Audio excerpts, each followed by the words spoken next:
What is consciousness? For a conscious creature, there is something that it is like to be that creature. There is something it is like to be me, something it is like to be you, and probably something it is like to be a sheep or a dolphin. For each of these creatures, subjective experiences are happening. It feels like something to be me. But there is almost certainly nothing it is like to be a bacterium, a blade of grass, or a toy robot. For these things, there is, presumably, never any subjective experience going on. No inner universe, no awareness, no consciousness.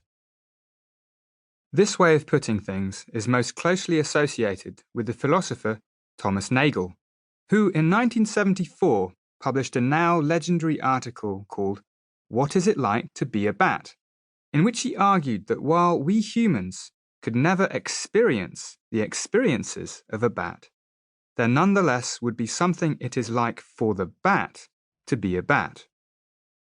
This paper is one of the most influential in all philosophy of mind. According to Nagel, an organism has conscious mental states if and only if there is something it is like to be that organism, something it is like for the organism. I've always favoured Nagel's approach because it emphasises phenomenology, the subjective properties of conscious experience, such as why a visual experience has the form, structure, and qualities that it does, as compared to the subjective properties of an emotional experience or of an olfactory experience. These properties are sometimes also called qualia in philosophy: the redness of red, the pang of jealousy, the sharp pain or dull throb of a toothache. For an organism to be conscious, it has to have some kind of phenomenology for itself.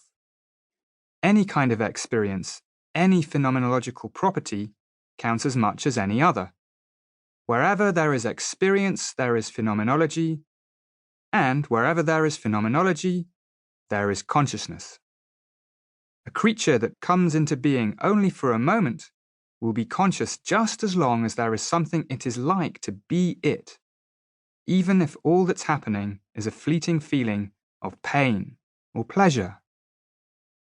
We can usefully distinguish the phenomenological properties of consciousness from its functional and behavioral properties. These refer to the roles that consciousness may play in the operations of our minds and brains, and to the behaviors an organism is capable of by virtue of having conscious experiences. Although the functions and behaviors associated with consciousness are important topics, they are not the best places to look for definitions. Consciousness is first and foremost about subjective experience. It is about phenomenology. This may seem obvious, but it wasn't always so. At various times in the past, being conscious has been confused with having language, being intelligent, or exhibiting behavior of a particular kind. But consciousness does not depend on outward behavior, as is clear during dreaming, and for people suffering states of total bodily paralysis.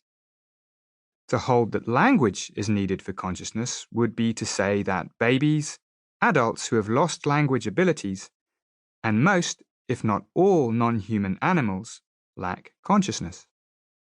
And complex abstract thinking is just one small part, though possibly a distinctively human part, of being conscious.